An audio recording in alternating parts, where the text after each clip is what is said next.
नमस्कार, आपका स्वागत है हमारे खास कार्यक्रम हरियाणा डायरी में। इस कार्यक्रम का एक ही उद्देश्य है कि आप तक हरियाणा के हर उस विकास की जानकारी पहुंच पाए जो मुख्यमंत्री मनोहर लाल के नेतृत्व में लगातार किया जा रहा है। आज हम आपको बताएंगे हरियाणा सरकार के राज में लापरवाह अधिकारियों के उनसे कैसे सरकार निपटती है, और साथ ही हम आपको ये भी बताएंगे कि हरियाणा सरकार के खिलाड़ियों और हरियाणा रोडवेज को कौन सी मनोहर सौगात आज दी गई। तो बने रहिए हमारे साथ और देखते रहिए हमारा खास कार्यक्रम हरियाणा डायरी।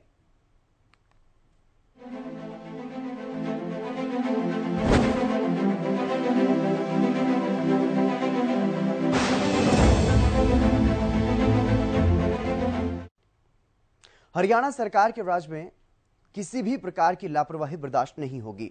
सूबे के मुखिया से लेकर के सरकार के मंत्री इस बात का पूरा ख्याल रखते हैं कि कोई भी कर्मचारी या फिर अधिकारी अपने काम को लेकर के किसी भी प्रकार की लापरवाही ना बरते, और अगर किसी ने अपने काम में कोई लापरवाही बरती भी है तो उसकी खैर नहीं।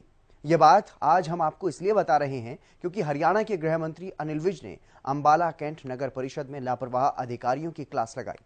साथ ही कुछ अधिकारियों को सस्पेंड भी किया गया। ये कुछ ऐसे अधिकारी हैं जो अपने काम को लेकर के लापरवाही बरत रहे थे। एक रिपोर्ट आप देखिए।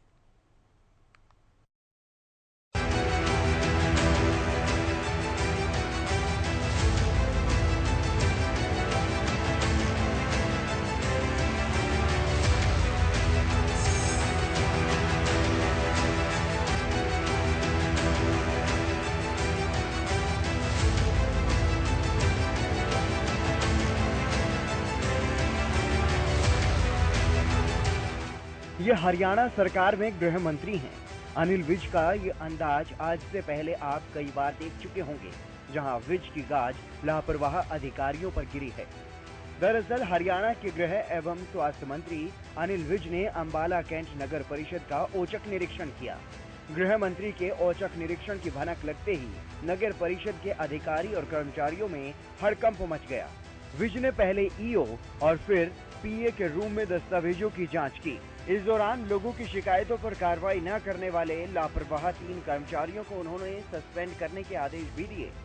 गृह मंत्री ने पीए के दराज में रखी शिकायतों को पहले चेक किया, जिसके बाद अन्य फाइलों को खंगाला। गृह मंत्री ने नगर परिषद की ईमेल को भी कंप्यूटर पर चेक किया, जिस पर लोगों की समस्याएं हल करने के लिए शिकायतें भेजी गई थी।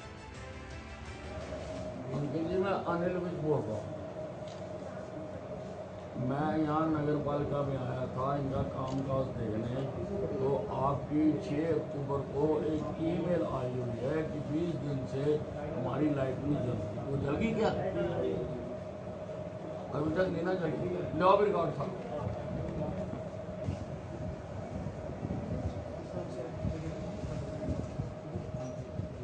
आप 12 बजे आते हो, 4 बजे चले जाते हो यहाँ से।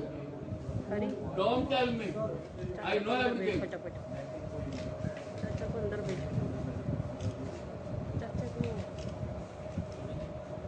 I have complained to Deputy Commissioner also yesterday. Both of you are not here. Both of you are not here. शाम को गए होंगे ना? Don't tell me.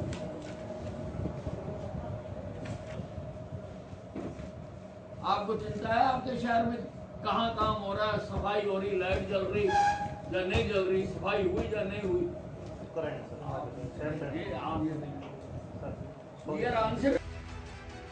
जानकारी के मुताबिक एक शिकायत स्ट्रीट लाइट से संबंधित थी, जो 11 सितंबर से लंबित पड़ी थी। इसके अलावा भी कई शिकायतें ऐसी पाई गई जो कि कई दिनों से नगर परिषद कार्यालय में भेजी गई, मगर नगर परिषद की ओर से उन पर कोई कार्रवाई अमल में नहीं लाई गई थी। इस दौरान मौके पर ही गृह मंत्री अनिल विज ने संबंधित स्टाफ को बुलाया। Cross road number 2 timber market Ambala Cantt, date is 27/9/2022, is hereby sent to you and directed to take the necessary action in the matter as per rule and send your action.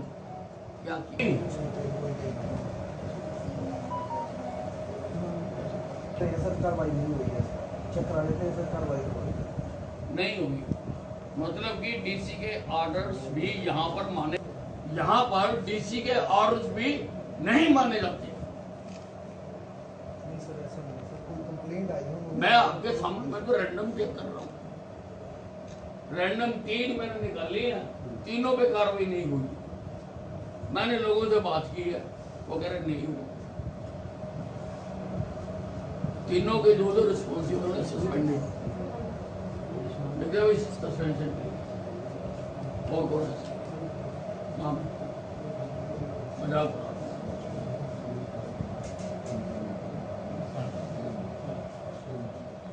This is only warning, I come again.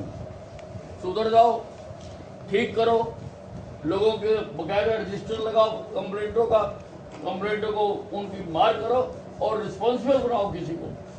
ये हर complaint का नहीं हो सकता, उसको लिखो कि भी आपका काम नहीं हो सकता, ये कानून में नहीं आता।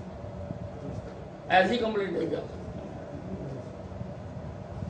सारा ठीक कर लो, आई कम अगेन। गृह मंत्री अनिल विज ने इस दौरान सख्त रुख अपनाते हुए शिकायतकर्ताओं को स्वयं फोन लगा करके पूछा कि उनकी शिकायतों का समाधान हुआ या नहीं, लेकिन एक भी शिकायत का समाधान नहीं हुआ था, जिस पर मंत्री विज ने इस मामले में लापरवाही बरतने वाले स्टाफ को सस्पेंड करने के आदेश दिए। गृह मंत्री विज ने नगर ईमेल पर शिकायत भेजने वाले अंबाला कैंट कच्चा बाजार निवासी अंकित खुराना को फोन कर कहा, हेलो, मैं अनिल विज बोल रहा हूं, आपने जो शिकायत भेजी थी उस पर कार्रवाई हुई या नहीं। विज काफी देर तक इस दौरान नगर परिषद में आई शिकायतों को खंगालते हुए नजर आए। जांच में ज्यादातर शिकायतों पर अधिकारियों ने कोई एक्शन नहीं लिया था। गृह मंत्री ने ईओ रविंद्र कोहाड़ को फटकार लगाई और कहा कि ईओ साहब, आप ऑफिस में 12 बजे आते हो और 4 बजे चले जाते हो, ऐसे में लोगों की समस्याओं का समाधान कैसे होगा? आज मैं कहीं और जा रहा था, पर अचानक मेरी गाड़ी इधर को मुड़ गई, मैं यहाँ कमेटी में आ गया। अभी मैंने रैंडम थोड़ा सा चेक किया है, जो लोगों की शिकायतें आती हैं, लेटर आते हैं, वो चेक किया है और उसमें बहुत सारी अनियमितताएं पाई गई हैं। लोगों की शिकायतों पर भी कार्रवाई नहीं हो रही है कई दिनों तक। मैंने उन लोगों से फ़ोन करके पूछा कि आपने ट्यूबलाइट की दरखास्त दी थी, वो जली या नहीं जली? उन्होंने कहा नहीं जली। 2 मैंने करे चेक, 2 लोगों को मैंने फ़ोन किया, उनका कोई काम नहीं हुआ। और एक तो डिप्टी कमिश्नर महोदय का आदेश आया हुआ किसी की एनक्रोचमेंट गिराने के लिए, उस पर भी इन्होंने कोई काम नहीं किया हुआ। तो I am recommending suspension of all the persons responsible for this lapses. और ये मेरी एक वार्निंग है इनको कि ठीक हो जाओ, नहीं तो मैं दोबारा आऊँगा और किसी को नहीं छोड़ूंगा। उन लोगों से भी बात की गई, मैंने उन लोगों से भी बात करके वेरीफाई किया है।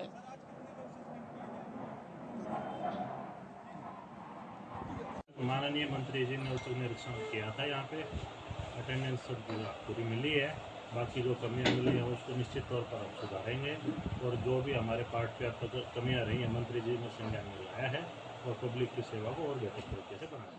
सर आए कितने लोगों को सस्पेंड किया गया? अभी उनका हम लिखवा रहे हैं, अभी इस मामले में कुछ नहीं कर सकते। सर कितनी फाइलें लंबित पाई गई थी? कार्रवाई नगर परिषद के जो कर्मचारी है वो नहीं करते हैं। वो डीलिंग हमारे अभी गए हुए थे बाहर जी, वो आएंगे उसके बाद वो बता पाएंगे हमकी क्या पोजीशन है।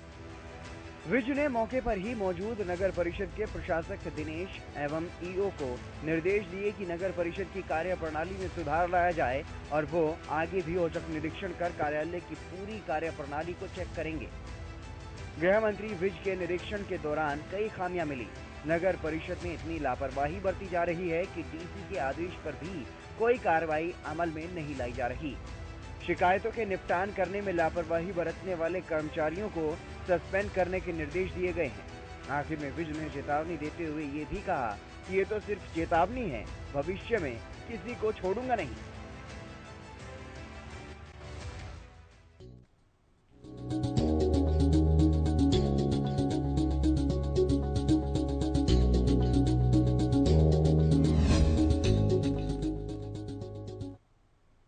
वहीं हरियाणा की जनता को 1275 नई बसों की सौगात भी मिली है। इन बसों में 1000 नॉन एसी बसें, 150 एसी बसें और 125 मिनी बसें शामिल हैं। मुख्यमंत्री मनोहर लाल की अध्यक्षता में एचपीपीसी और डीएचपीपीसी की बैठक में बसों की खरीद को मंजूरी दी गई और इसके अलावा पुलिस विभाग ने भी 52 सीटों वाली 6 बसें और 32 सीटों वाली 27 बसों की खरीद को भी मंजूरी दी गई है। हरियाणा में बसों की कमी को देखते हुए ये सौगात दी गई। हरियाणा सरकार के इस फैसले के बाद प्रदेश की जनता को अब सहूलियत मिलेगी।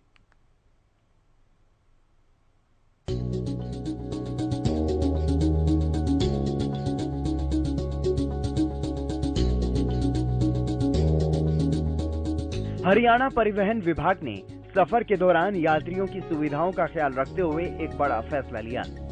हरियाणा रोडवेज के बेड़े में 1275 नई बसों को शामिल किया गया। इन बसों की खरीद पर रोडवेज की हाई पावर परचेज कमेटी की मोहर लग गई है। इन बसों में 1000 सामान्य, 150 एसी और 125 मिनी बसें हैं। बता दें, हरियाणा रोडवेज की ओर से कुछ दिनों पहले नई बसों को बेड़े में शामिल करने को लेकर कंपनियों से टेंडर मांगे गए थे। टेंडर प्रक्रिया खुलने के बाद अब इन बसों का रेट फाइनल करना बाकी था, जिस पर अब निर्णय लिया जा चुका है।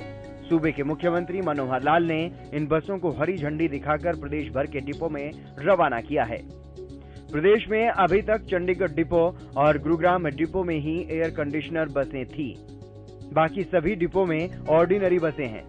नई बसों की खरीद के साथ ही प्रदेश में 9 डिपो को छोड़कर बाकी सभी डिपो में एसी बसें शामिल हो गई हैं। इससे पहले प्रदेश में 809 बसें खरीदी गई थी, जिसकी बॉडी लगाने की प्रक्रिया चल रही है। अभी तक रोडवेज के बेड़े में करीब 3000 बसें हैं। नई बसों की खरीद के बाद रोडवेज का बेड़ा 5000 से पार हो जाएगा। नई बसें BS6 होंगी और प्रदूषण कम फैलाएंगी। आगे बढ़ने से पहले आपको ग्राफिक्स के जरिए समझाते हैं कि कौन से जिलों में कितनी एसी और मिनी बसें शामिल हुई हैं। अंबाला जिले में 10 एसी, 4 मिनी और 50 ऑर्डिनरी बस शामिल हुई। भिवानी जिले के डिपो में 10 एसी बस और ऑर्डिनरी 40 बस शामिल हुई। चरखी दादरी के डिपो में 15 मिनी बस और 25 ऑर्डिनरी बस शामिल हुई। फरीदाबाद के बेड़े में 10 एसी और 65 ऑर्डिनरी बस शामिल हुई। फतेहाबाद में 10 एसी, 27 मिनी और 20 ऑर्डिनरी बस शामिल हुई। गुरुग्राम के बेड़े में 10 एसी, 20 मिनी और 80 ऑर्डिनरी बस शामिल हुई। करनाल के बेड़े में भी 10 एसी, 10 मिनी और 60 ऑर्डिनरी बस शामिल हुई। कुरुक्षेत्र के बेड़े में 10 एसी और ऑर्डिनरी बस 80 शामिल हुई। नारनौल डिपो में 10 मिनी और 40 ऑर्डिनरी बस शामिल हुई। पलवल डिपो में 5 मिनी और 40 ऑर्डिनरी बस शामिल हुई। पंचकूला में 10 एसी बस शामिल हुई। पानीपत को भी 10 एसी बस मिले।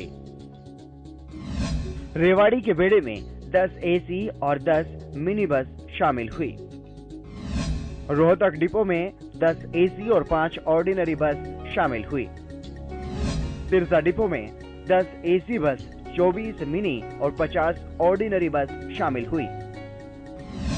सोनीपत डिपो में 10 एसी और 70 ऑर्डिनरी बस शामिल हुई। यमुनानगर में 10 एसी और 25 ऑर्डिनरी बसें शामिल हुई। उसमें कुल 31 आइटम ऐसी थी कि जिनके ऊपर सारी बातचीत होनी थी। अभी 3-4 आइटम्स शेष हैं जो बातचीत चल रही है, तो इसलिए वो हमारे पावर डिपार्टमेंट के मंत्री और अन्य विभाग के लोग सब कर रहे हैं। और इस 31 में से अभी जो इस समय तक जो बातचीत हो गई है वो लगभग 24 एजेंडा पर बात हो गई है। बाकी सब अभी चल रहा है।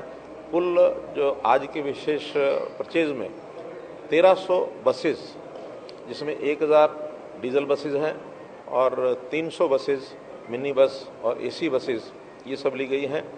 और साथ ही एक बड़ा जो काम है वो जो आज अभी रेफर किया है, उसके अंदर जो बायोमास पैलेट्स बनाने के लिए पराली को एक माध्यम से पैलेट बनाने का एक टेंडर वो 1 सप्ताह के बाद फिर करेंगे। कुछ उनके साथ मीटिंग करेंगे। और इसके अलावा जो आज फाइनल हो गए हैं वो 2500 करोड़ रुपए का, और कुल मिलाकर परचेज जो है आज की गई है। इसलिए इस बैठक में और जो विषय हैं हमारी जो टीम है वो बैठ के कर रही है। हरियाणा रोडवेज के बेड़े में बसों को शामिल करने का फैसला चंडीगढ़ में हाई पावर परचेज कमेटी की मीटिंग में लिया गया। मीटिंग में विभिन्न विभागों के 31 एजेंडे रखे गए। मीटिंग में चर्चा के बाद सीएम मनोहर लाल ने 24 एजेंडों को मंजूरी दे दी।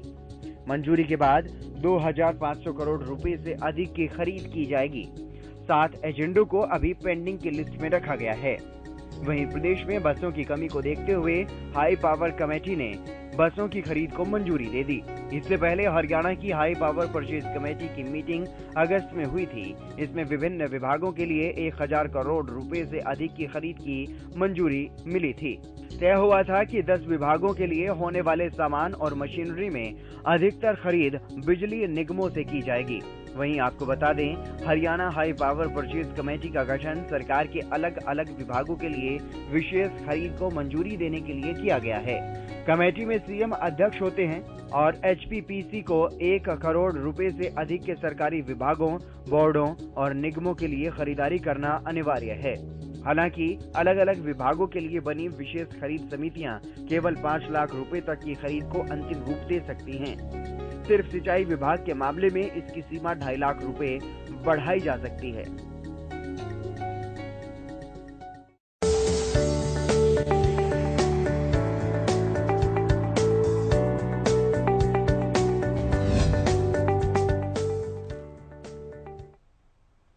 वहीं परिवार पहचान पत्र योजना लागू करने वाला हरियाणा देश का पहला राज्य है। हरियाणा सरकार की इसी योजना को देश के कई राज्यों में लागू करने के बारे में विचार किया जा रहा है। अब जहां बाकी राज्य परिवार पहचान पत्र योजना लागू करने के बारे में विचार कर रहे हैं, तो वहीं दूसरी ओर सरकार एक और योजना जो है उसको लागू करके हरियाणा की जनता के लिए एक बड़ा कदम उठाने जा रही है।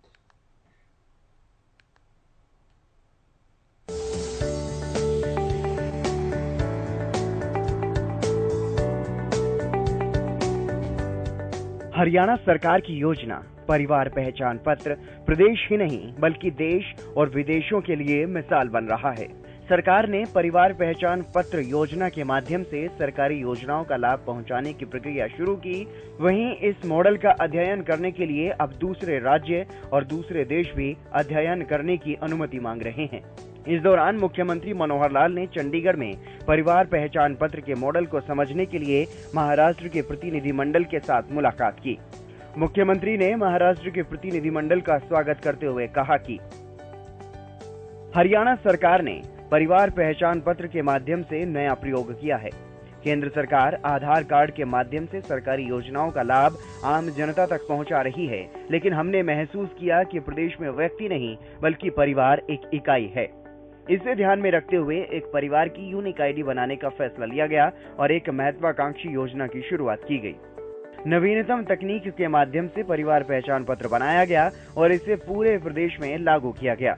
आज हरियाणा में परिवार पहचान पत्र के माध्यम से न केवल सरकार की योजनाओं का लाभ दिया जा रहा है, बल्कि जाति प्रमाण पत्र, इनकम प्रमाण पत्र आदि बना करके आम आदमी के जीवन को सरल, सुगम और आसान बनाने का काम किया है। मुख्यमंत्री ने महाराष्ट्र के प्रतिनिधि मंडल को अवगत करवाया कि कौशल रोजगार निगम के तहत कर्मचारियों की नियुक्ति की जा रही है और उन्हें लाभ भी प्रदान किया जा रहा है। इसके अलावा सरकारी नौकरियों के लिए युवाओं की सामान्य प्रवेश परीक्षा लेने का निर्णय लिया गया, जिसके तहत युवाओं को तृतीय श्रेणी तक की परीक्षाओं के लिए उपयुक्त माना गया है। अब युवाओं को बार बार आवेदन करने की आवश्यकता नहीं है और फीस भी एक ही बार ली जाती है। हरियाणा सरकार का ये एक और फैसला था जिससे कि प्रदेश भर के युवाओं को बड़ी राहत मिल पाई है। इसके साथ ही आपको ये भी बता दें, सिरसा कुरुक्षेत्र में पायलट प्रोजेक्ट की सफलता के बाद अब प्रदेश भर में सरकार इस योजना के जरिए पीले राशन कार्ड शुरू करने जा रही है। हरियाणा सरकार ने परिवार पहचान पत्र की बदौलत 37 लाख फर्जी ट्रांजैक्शन मामले पकड़े हैं। करीब 150 योजनाओं में ये लोग गलत तरीके से योजनाओं का लाभ ले रहे थे। अपात्र लोगों के योजना से बाहर होने पर सरकार को 1200 करोड़ रुपए की बचत हुई है। वहीं परिवार पहचान पत्र पोर्टल पर लगभग 70 लाख परिवार और 2 करोड़ 60 लाख सदस्यों का पंजीकरण हो चुका है। राशन कार्ड, वृद्धावस्था पेंशन, जाति प्रमाण पत्र, जन्म प्रमाण पत्र और आय प्रमाण पत्र भी परिवार पहचान पत्र के माध्यम से बनाए जा रहे हैं। 0 से 5 साल के बच्चों का आधार पंजीकरण पर भी हरियाणा सरकार जोर दे रही है। हरियाणा सरकार सरकारी योजनाओं के जरिए जनता की सहायता के लिए नए से नए विकास के रास्ते तलाश रही है। इसके साथ ही हरियाणा सरकार की योजनाओं से दूसरे राज्य भी प्रेरित हो रहे हैं।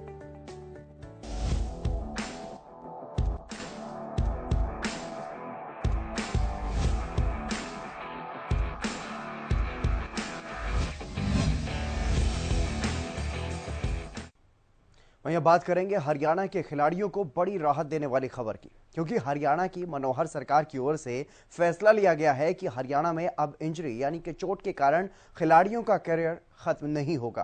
खिलाड़ियों को चोट से उबारने के लिए सरकार एक्सरसाइज प्लान बनाने जा रही है और हर खिलाड़ी का नंबर आ सके इसके लिए मॉर्निंग और इवनिंग का टाइम भी रखा गया है। प्रदेश का पहला चोट स्वास्थ्य लाभ केंद्र पंचकूला में बनाया गया है। इस केंद्र के तहत सूबे के 6 जिले आते हैं। ये रिपोर्ट आप देखिए।